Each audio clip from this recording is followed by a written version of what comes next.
ماشي بكره اعدي عليك. طيب ايه؟ السلام عليكم. الثلاجه فيها ميه، قال انا جعان قوي قوي. انت ايه؟ مساء الخير عليكم جميعا. انا معاكم دلوقتي حسام الدرد رشاد عبد العزيز، كليه تمريض فرقه ثالثه. دلوقتي انا هقدم لكم زياد وحيد، برضه كليه تمريض فرقه ثالثه جامعه القاهره. دلوقتي انا هبدا ارد على اسئلتكم واخلي مستر زين ان شاء الله يرد على اسئلتكم. بيقول لك اول حاجه، بيقول لك فعلا المواد الانجليزي، بيقول لك هل مذاكرتها سهله بقى ولا صعبه؟ سهلة ونحاول من سنة أولى تدريجيا يعني هيبدأ يحسن من نفسه. شاطر. بيقول لك في واحده بتقول لك انا داخله اولى معهد تمريض وعايز اعرف اي مصادر اللي بجانبها منها الاسئله علشان نتدرب بعد ما نفهم المحاضره. هي المصادر الوحيدة اللي موجودة وبتوثق في المعهد هي بتبقى الأسئلة القديمة بتاعت الدكتور. ساعات بتبقى في مواد فيها إجابة الأعمال، بس أي مصدر خارجي المعهد في واحد تاني بيسالك بيقول لك طب هو انا ممكن اجيب امتياز وما اخشش تمريض المنصوره، هل هيبقى كده درجات ولا ايه؟ عشان تنسيق المنصوره بيبقى عالي كالعاده في تنسيق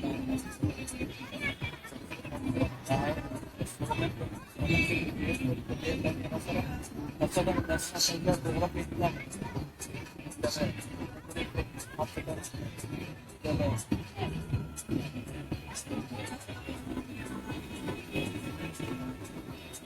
في حد تاني بيقول لك دلوقتي، بيقول لك بعد ما تجي امتحانات القدرات، هو بيقول لك لما تمسك امتحان القدرات برضه لو خلصت المعهد ورحت قدمت في الكليه، ولا هو هيبقى اتلغى عند كله؟ عبارة عن انترفيو واعتماد على التنسيق. يعني انا اعتراض على بيقول لك دلوقتي صاحب الانشاء بيقول لك انا لو دخلت المعهد وبعدها الكليه تمام، بيقول لك انا هخش على ثانيه على طول ولا هخش على اولى؟ بعد معظم الكليات على ثانية مع الكلية مطلوب تكون على أولى. وبرضه في كليه الاسكندريه برضه هي بتدخل على اولى، فالناس طبعا بتيجي في تنسيق المعاهد بتحط الكليتين دول في الاخر. بس كده ان شاء الله يعني ربنا يحقق اللي فيه مراد ويدخل الكليه ان شاء الله. بيقول لك حد بيقول لك هو انا استحي اكمل في المعهد المجالي ولا احول وادخل كليه تمريض خاص؟ بيقول لك لو انا مثلا ما لحقتش ادخل اي كليه حكومي تنسيق. وطبعا حتى لو كمل في المعهد هو حاجة كويسة، بس يعني الأحسن إن هو يحاول يطور من نفسه هو ما يكملش في الكلية. بس برضه مش مشكلة لو كمل في المعهد يستحمل موضوع المصاريف اللي خصوصا الجامعات الخاصة. وطبعا انت لو بصيت دلوقتي هتلاقي في اقل كليه تمريض كليه 6 اكتوبر هتلاقي في حدود 60,000.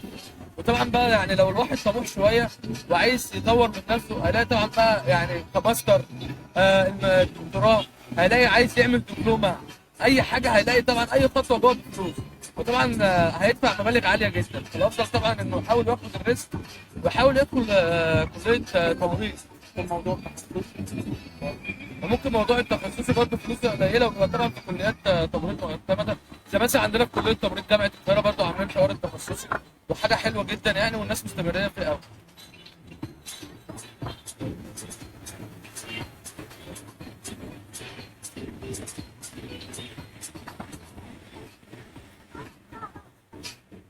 طب في حد بقى بيسالك سؤال بيقول لك هو انا بعد ما اذاكر، بيقول لك هو في حل ان انا اقدر اثبت بيه المعلومه؟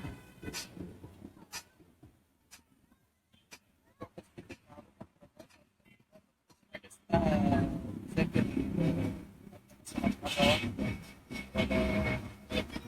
ذاكر مادة مرة واحدة بس تعتمد راجع عليه. طبعا المذاكره اول باول بتفرق، المراجعه بعد ما انت تذاكر الماده بتفرق، بعد ما تذاكر المحاضره بتفرق. طبعا اهم حاجه التطبيق برضو، كل لما تراجع أكتر كل ما تثبت معلومات. وبرضه حوار حل الاسئله اللي انت تجيب اسئله الناس السابقه اللي معاك في المعهد او الكليه اللي انت فيها سواء في اي محافظه، ده برضه الحوار ده بيخليك انك تثبت المعلومه اكتر. بقى واحد بقى بيتكلم لك تاني يقول لك المصيبه الكبرى ان اللغه الانجليزيه في كل شيء. والله يعني رد عليه.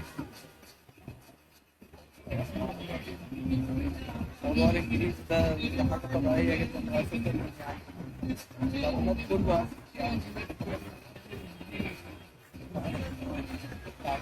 والله هو الاعتماد كله يعني على انت الحاجه يعني بتيجي بدوره بتبعيه. يعني حتى انت عشان تخلي عاده مذاكره الانجليزي ده ثابته في دماغك، العاده طبعا انت هتفضل تكررها لحد ما تبقى مذاكره الانجليزي تثبت في دماغك وتبقى ايه، مجرد ما تقرا حاجه بالانجليزي تثبت في دماغك. يعني هو مفيش شغل بالعربي للاسف. مبدئيا يعني بالعربي. في بقى فيديو بيقول لك هو ممكن مصطلحات طبيه، يعني عايزين يعني ان انت تقدم له فيديو مصطلحات طبيه ان شاء الله. ان شاء الله الفترة الجاية يعني مع مستر صعب كمان ان احنا نعمل فيديوهات اكتر، نزود يعني الموضوع المصادر بتاعتنا مثلا على الاقل احنا بندرس منها نساعد بيها. ان شاء الله على خير.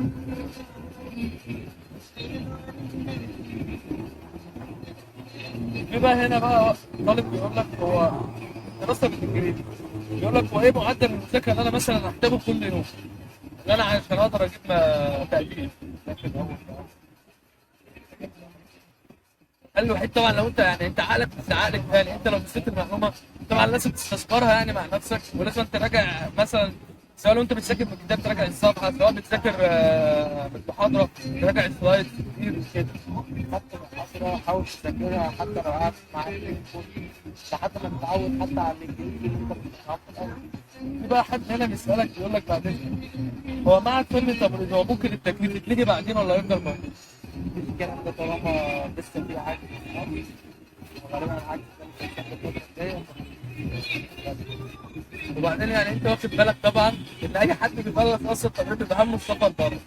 يعني الناس اصلا بتبقى داخله من قبل ما تذاكر، من قبل ما تتخرج، من قبل ما تعمل اي حاجه. يقول لك انا عايز اسافر، فاكيد يعني في عجز في التمريض، واكيد يعني عمرهم ما يستغنوا عن التمريض في مصر عموما يعني.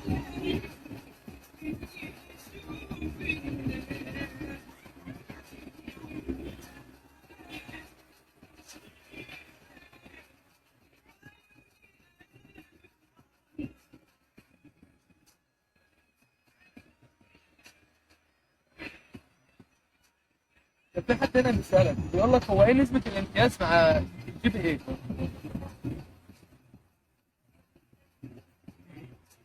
نسبته مش كام؟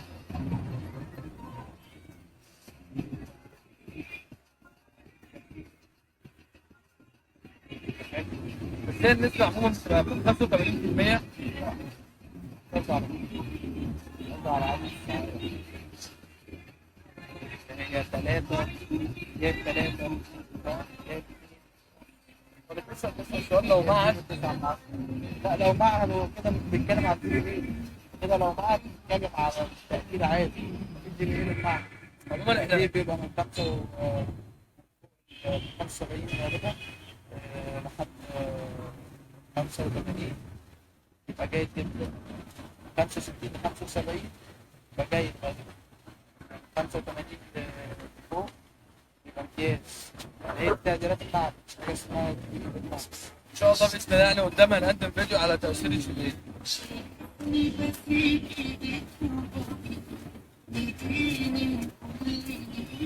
بيقول لك دلوقتي هو عشان الواحد يخش الكليه مع فن تمريض او مع فن سياسي، بيقول لك هو التقدير بيبقى من اولى ولا ثانيه؟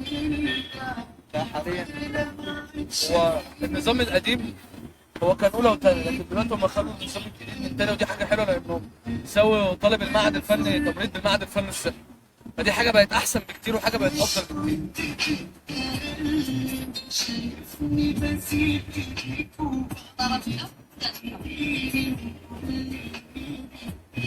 في حد هنا بيسألك هو بيقول لك ايه معهد الفن التقني التمريض ده؟ او ايه هو التقني التمريض ده؟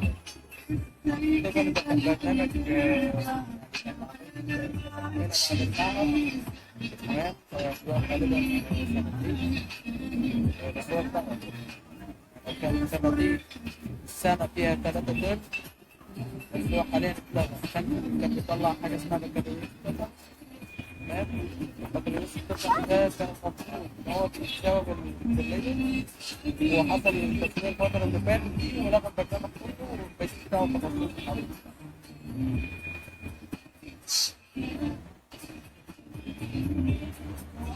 بس كده كل الاسئله انتهت كده، وباذن الله يعني لو في اسئله تانيه هرد عليكم في الفيديو الجاي ان شاء الله. بس كده، السلام عليكم، وان شاء الله نوزع عليكم الفتره الجايه كتير، وهيبقى في معلومات طبيه باذن الله، وهيبقى في شورت مسمى اليوتيوب او ريلز ان شاء الله باذن الله الفتره الجايه كتير ان شاء الله. ولو اي حد حابب يستفسر تاني اساعدكم ان شاء الله باذن الله.